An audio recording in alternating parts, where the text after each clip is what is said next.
Well, good afternoon, everyone. I'm delighted to be here today. Thank you all for joining us to commemorate the 52nd anniversary of Title IX. The path to Title IX was a hard-fought victory which gave our girls equal opportunities in academics and athletics. But today, Title IX is under vicious attack by the Biden administration. Our girls have trained for years to earn rightful titles, which have been stripped away by confused and sometimes predatory men. That is why I've introduced the Congressional Review Act resolution to overturn the Biden administration's rule that completely undermines Title IX. And I remain hopeful that we'll have a vote soon on the floor.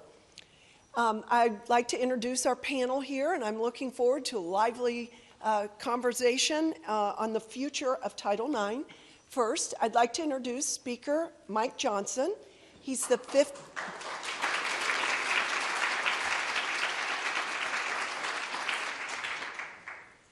Speaker Johnson is the 56th Speaker of the U.S. House of Representatives and was first elected to represent Louisiana's 4th Congressional District in 2016.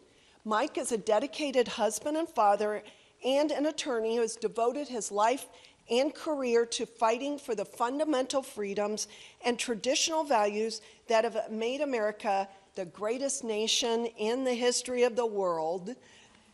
He spent nearly 20 years successfully litigating high-profile constitutional law cases in district and appellate courts nationwide and previously served on the Louisiana legislature.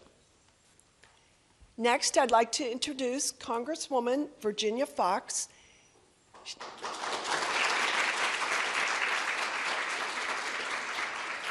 Congresswoman Foxx represents North Carolina's 5th District in the United States House of Representatives and has been a tireless advocate for Title IX during her 20 years in Congress. She currently serves as the chairwoman of the House Committee on Education and Workforce, where I'm privileged to serve with her as vice chairwoman, and truly no one works harder than Dr. Foxx. Thank you. Next, I'd like to introduce Betsy DeVos. Betsy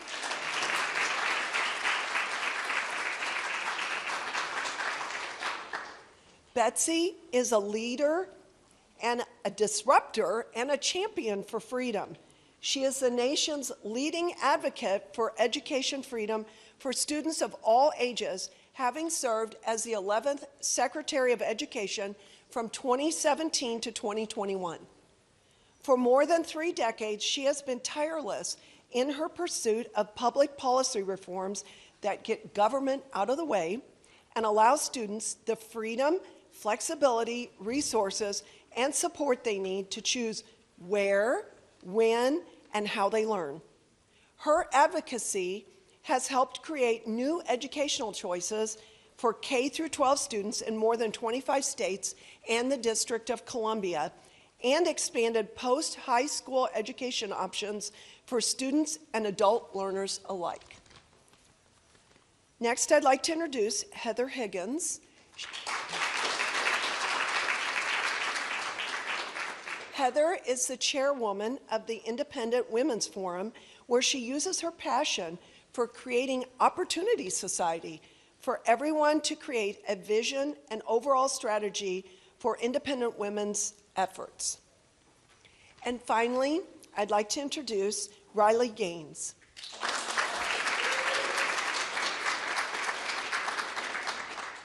Riley is a leader defending women's single-sex spaces, advocating for equality and fairness, and standing up for women's safety, privacy, and equal opportunities. Riley graduated from the University of Kentucky, where she was a 12-time All-American swimmer. After Riley directly experienced competing against a man in women's sports, being forced without warning or consent to undress before the fully intact male, and subjected to discrimination by the NCAA, she became one of the most powerful voices to speak out against the injustice, challenging the rules of the NCAA USA swimming.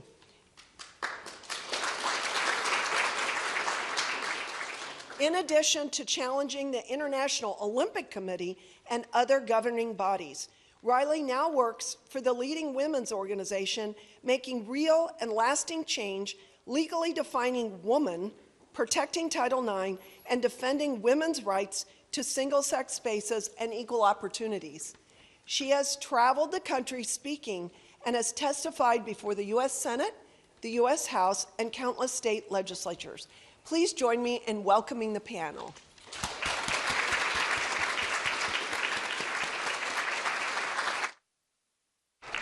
Well, thank you all for being here. It's an important day, and I'm so grateful to Congresswoman Mary Miller. She represents Southern Illinois so well, and she's been a champion. Yay, they say, yay.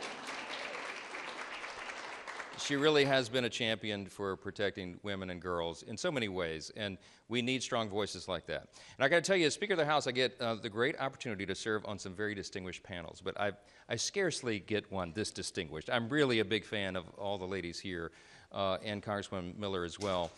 They've done extraordinary work. They've been champions for an important cause, and we want to celebrate that today and their work and hear some of their insights, because they have really unique insights, and they're experts on the topic. So you know we're celebrating the 52nd anniversary of Title IX. It's easy for me to remember because I was born in 1972 as well.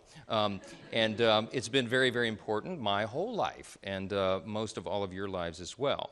But here's the problem. When President Biden took office, as you know, he began to issue a flurry of executive orders and make all sorts of pronouncements. And he told us from his first day in office that they were going to rewrite Title IX. They were going to dramatically revise it. And that was an ominous warning, and they made good on it. As you know, the Department of Education, the Federal Department of Education, has gone about its effort to rewrite Title IX, and it's having a very devastating effect. It's something that is of great alarm to all of us, because it's a harm, and it could be a great harm to women and girls, and especially in athletics and all these other arenas. And so we're going to talk about that today, talk about the harm and what can be done about it. Now, you know, states are already stepping up because they're so concerned about this as well, and some have begun to file suit. And I'm proud to tell you, as a Louisianian, the first injunction has been issued now down in the Western District of Louisiana. The chief judge down there, Terry Doty, has done a great job in handling this. And I wanted to read you a little excerpt of that opinion because I think it's an important one. This is the first injunction against the regulation, prevents it from going into effect. And this is how the judge concluded the decision. Quote, "This case demonstrates the abuse of power by executive federal agencies in the rulemaking process," right? "The separation of powers and system of checks and balances exist in this country for a reason. Moreover, the abuse of power by administrative agencies is a threat to democracy," unquote. We could not say that any better ourselves. We agree with that wholeheartedly. And that is the problem, is that we have agencies in the federal government that have truly been weaponized against the people, the very people that these agencies are designed to serve and protect. Right now, they're doing the opposite. This judge is exactly right. We expect more of this in the courts, and we'll have to be doing a lot of advocacy in the days and weeks and months and years ahead. We've got to stand for the right thing. I'm so glad that these ladies do that in all of the various ways that they're empowered, and I'm so happy to serve as the moderator for the panel. I don't get to do this very often. It's kind of cool. So I got some questions for each of them, and I'm going to start down at the end with Chairwoman Virginia Fox, who is a force of nature, as you know. Nobody messes with Virginia, and I'm so glad she's on my side. Let me start with you. So we're remembering, of course, the importance of Title IX. Can you briefly explain what Title IX is and why it was enacted in the first place? Well, I remember when Title IX was passed in 1972. I was working at Appalachian State University at the time, and it was passed in a bipartisan way. By the way, we had President Nixon as president, but Democrats were in control of the Congress. And that was a time when Democrats knew what the difference was between a man and a woman. I mean, times have changed. Yeah. Everyone understood at the time that women were being disadvantaged and not being treated fairly. And so the idea was to make sure that women had the same opportunities. Women had the same opportunities as men in terms of sports. And so scholarships were developed for women in sports. And again, people realized that women needed those opportunities, needed those scholarships. And I've been accused of being a transphobic. Well, for somebody who has worked all her life for the rights of women and who supported Title IX when it was passed, that's pretty much of a crazy thing to say. But the whole idea behind Title IX is to treat men and women in opportunity and in scholarships equally. And at the time, it was a bipartisan issue. Again, Democrats seemed to know what a woman was in those days and what a man was. Thank you, Dr. Fox. She's such a commanding presence. Even the Speaker of the House didn't want to tell her to lift the microphone up to her. Okay. I just assume you could hear her. Okay. So let me go on to someone who may be one of the best-known personalities in America now, and a very famous face, Riley Gaines, who's done such a great job. We've been praying her through all this. An accomplished collegiate swimmer, and you were the direct beneficiary of Title IX, of course. So the question is, can you explain the value of female-only competition and how that environment shaped you? And can you share a little bit about radical gender ideology and how that's changed all that? Of course. Thank you very much. Yeah, the value here, let me just start by saying I don't think I fully understood what Title IX really was, to be honest with you. I didn't understand that I was indebted to those women like Dr. Fox who fought for me, who fought so I could have the opportunities that I had to compete and to succeed. I guess I just call it naivety, maybe. Maybe I was just naive to it all. This is certainly new to me in terms of understanding the political space. Who in their right minds would voluntarily do this? God bless you guys. So I didn't understand really what was at stake, let's put it that way, until I was directly impacted, until I suffered the injustice we all did at that national championships of competing against a man, a 6'4" man, fully intact, exposing himself in our locker rooms. We saw the unfair competition.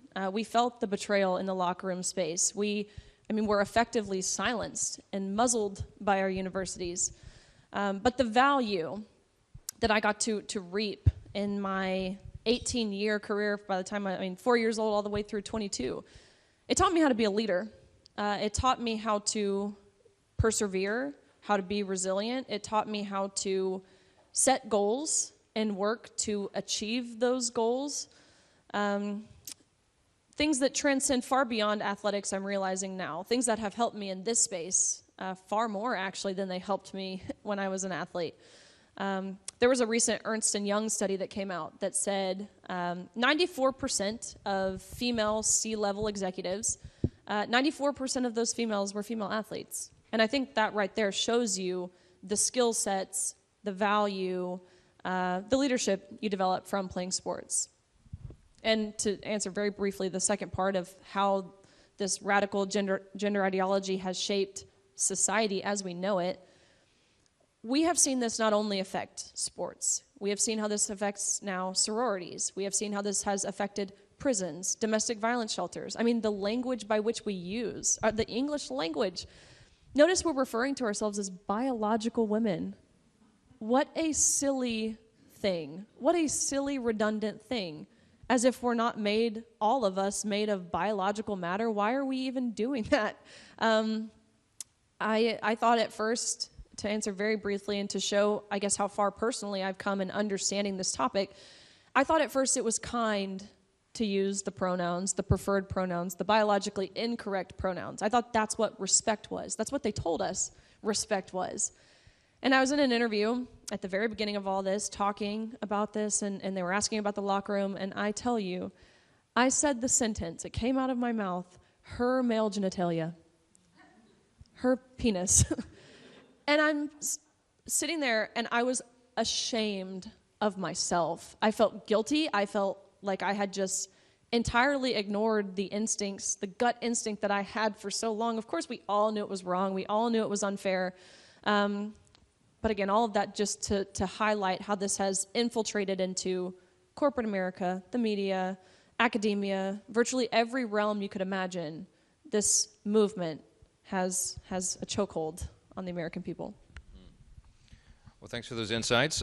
Another champion for all things good and for women's rights is a lady sitting to my immediate left, and Secretary DeVos, and she has been someone we've all looked up to. And during the Trump administration, you helped revise and reinvigorate Title IX after President Obama and his administration had stripped some of the protections for women. So we were grateful for your leadership there. Were there warning signs then for the moves we're seeing from President Biden today? And if so, how should we address them? Well, let me start by saying thank you to you, Speaker Johnson, for really highlighting this important issue and underscoring its importance to all Americans. Let me just say that when we came into office, we were very clear what the definition of sex was, male and female.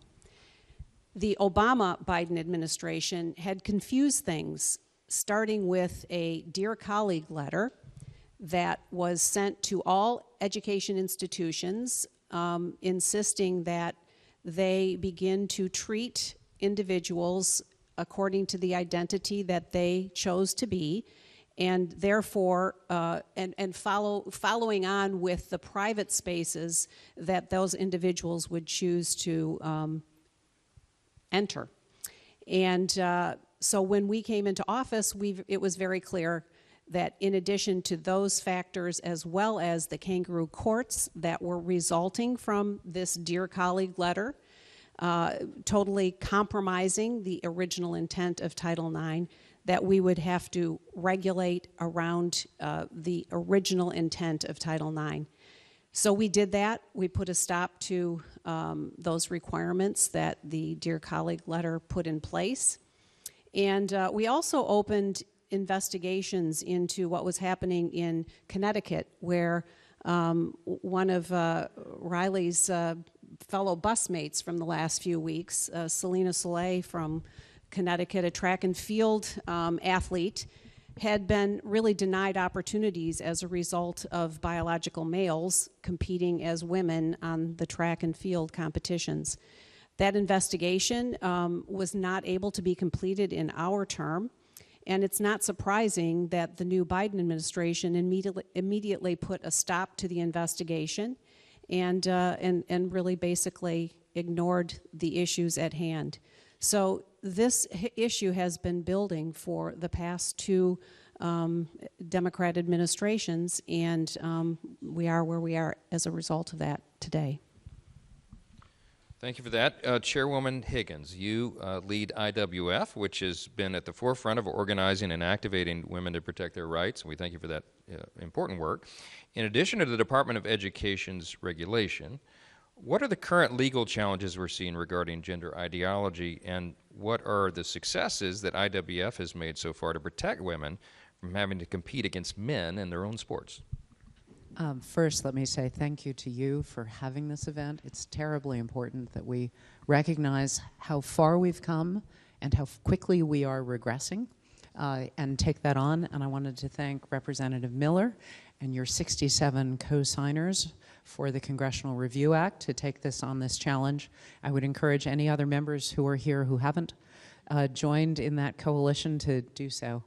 I also want to thank the panel for having me representing, as I do, non-athletes who are concerned about Title IX. You don't have to be an athlete to be very worried about what's going on with the gender ideology fight.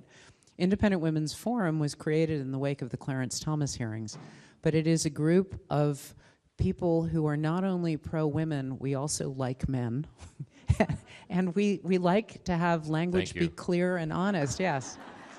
And as such, you know, we talk about a wide range of policy issues, and we never thought that we'd actually have to deal with fairness to women in sports and single-sex spaces because of Title IX. And yet in 2018, in the last administration, as soon as that happened in Connecticut, with completely no alteration biological males running in track and field against the girls, we could see where the left was heading, and we knew what this fight was going to be about. So we started with telling the stories, finding the athletes like Riley, and bringing them to the fore, not just in sports, that's obviously one of the most important and obvious places, but this gender ideology fight has many, many different facets. It is affecting detransitioners and young people who have other issues. They get pulled into the whole easy fix for their ostensible problems and then often creating irreparable harm to them. You have the problem in sororities now. You have the problem in women's prisons where males are being incarcerated with the women because they simply choose. And if you were a guy, why wouldn't you choose to go be in a women's prison instead of a men's prison? So we're very busy telling the stories. We have litigation that we've now written because we don't think you should have to be a biologist to be able to define what a woman is. But this law has now passed in 8 states, and we really want to thank the members of the House and Senate who've introduced it here. Hopefully we'll have a good president who will actually sign it down the road.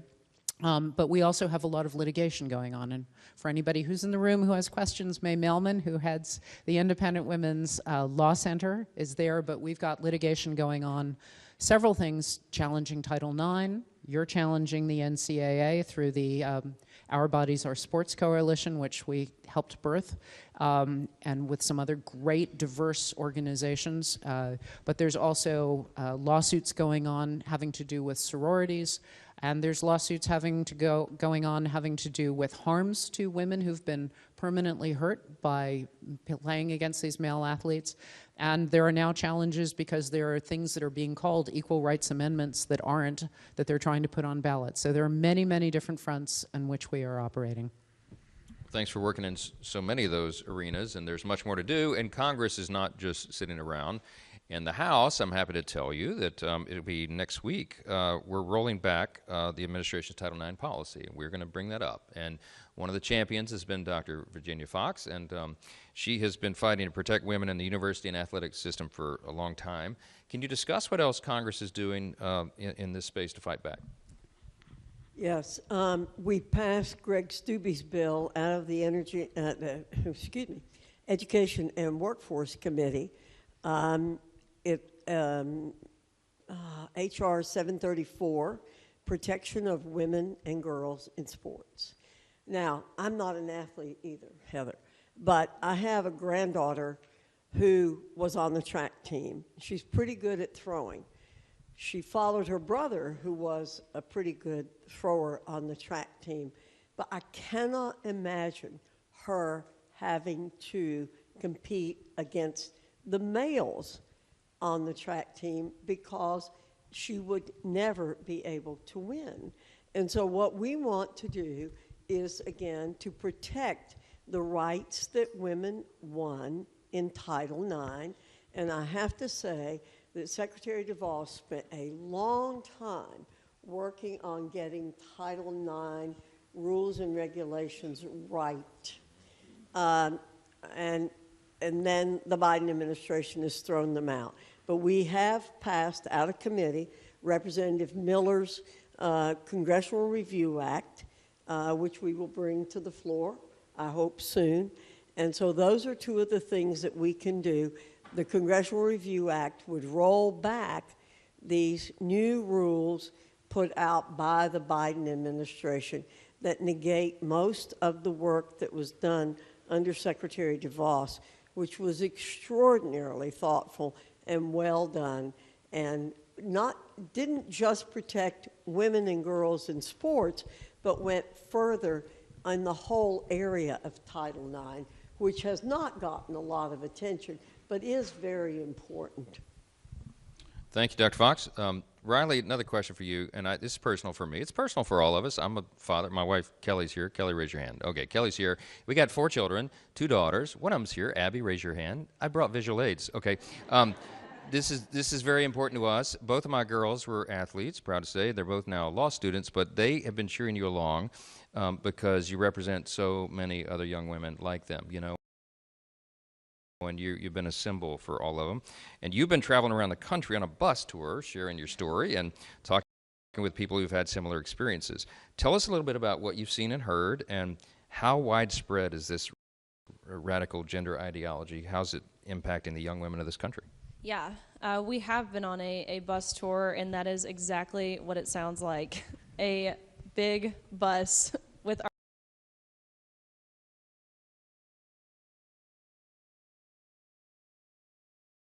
our faces on it, that is traveling from coast to coast, border to border. And I imagine I know certainly speaking for myself, I had the opposite reaction of Kamala Harris when seeing my face on a bus. I was like, oh my gosh, what is this? But it's been amazing. We have been able to have a very diverse group, a large coalition. The Our Bodies, Our Sports Coalition, made up of groups who are traditionally conservative, who fight for conservative values, but we've gone all the way on the other side. Even last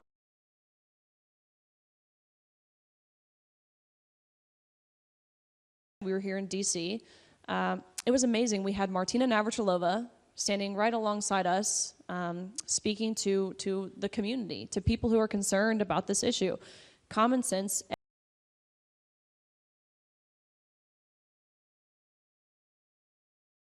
Everyday Americans who intuitively know that men and women are different. So it's not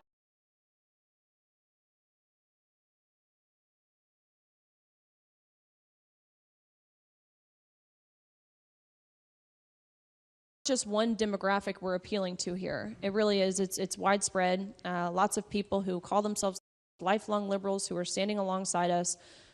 What I've noticed in going to these different states, there's even a lot of people who are a part of the LGB, I think more so the LGB, but even broader, the LGBTQ community, who are there saying, hey, this is wrong.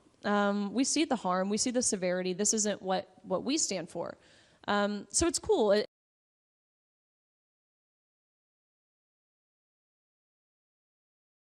When the Protection of Women and Girls in Sports Act was introduced, Representative Greg Stubbe's bill, it fell entirely on party lines, meaning 219 Republicans voted in favor of protecting women and girls in sports, and all 203, every single last one of them, mothers and fathers of their own young daughters, all 203 Democrats voted in opposition of protecting women and girls in sports.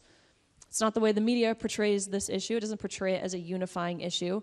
If you were to just watch the news, you would think this is super divisive. You would think it's partisan. It's something that is polarizing. But again, that's not the case. Every poll shows it. Every Gallup poll shows it. Over 70%, and I think that number is higher, over 70% of Americans agree that it's harmful to allow men into women's sports. You and I think everyone on this panel, everyone in this room knows that there's not a lot of issues that are deemed political that 70+% of Americans can agree on. But this right here is one of them. Well said. Secretary DeVos, from a regulatory perspective, schools have faced changing guidance on Title IX since 2016. Can you explain the effect of ever-changing Title IX regs on schools and describe how Congress can maybe help stop the confusion? Well, certainly. I mean, it's very untenable for education institutions to have a regulation come from, or a law to follow that Congress has passed, and then get a regulation handed down by administrations that have a different agenda. So it has been like whiplash for many of these institutions. There's a reason why there's only 37 words in the original law, because it's a very clear, common sense approach to how we deal with giving women equal opportunity. And there's a reason why the regulation that we went through during our administration has withstood legal tests, because we followed the law. The regulations and the colleague letters that the Obama and Biden administrations have put forward simply aren't following the law. We're seeing it with the two cases that have now been enjoined 10 states from implementing this rule. And so it's time to get this very clarified, and Congress has an opportunity to do that with the Congressional Review Act, and I thank Congresswoman Miller and Congresswoman Fox and all of the leaders in the House that are really standing up on this issue. It is time to return to the original intent of Title IX and have common sense prevail again. So well said. And Chairwoman Higgins, many young female athletes and their parents are concerned about the future of women's sports. So what's your advice to them for how they can get involved in this battle? Well, we really first want to encourage them to be involved. The more voices, the better. It's one of the things that makes Riley and some of the other athletes who are here. Can you guys stand up? You know, those of you who've been on the bus tour and who've stood up for this issue.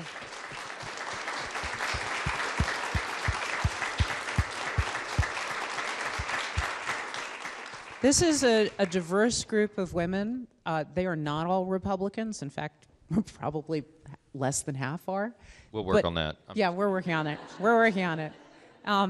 But they want to speak truth, and I think they just all deserve to be congratulated, because it's really hard to be one of the first ones to stand up. But the more people stand up, the more people say that this is wrong, this is insane, this is hurting women, we can do something about it. The more you find each other, come to IWF.org.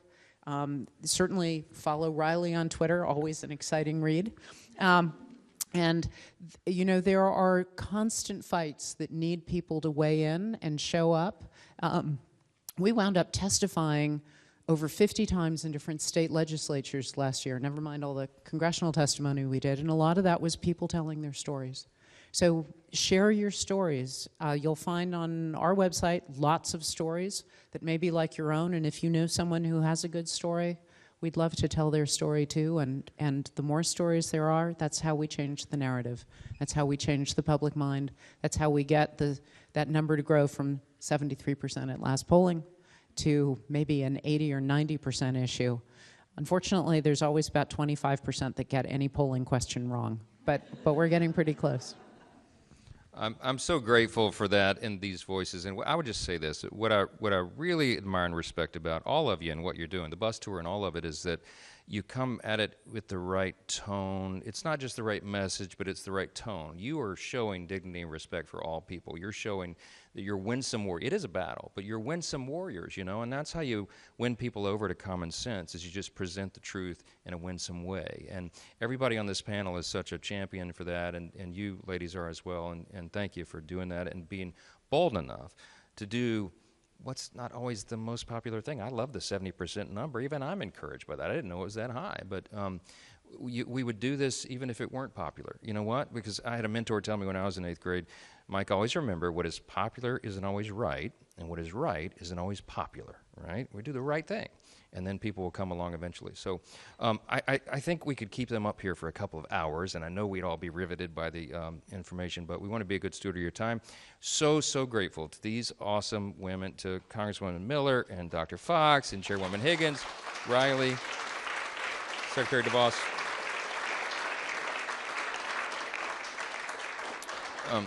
Thanks to all of you for all the hard work, and thanks to all of you for being here, and let's stay in the fight. God bless you. Appreciate it so much.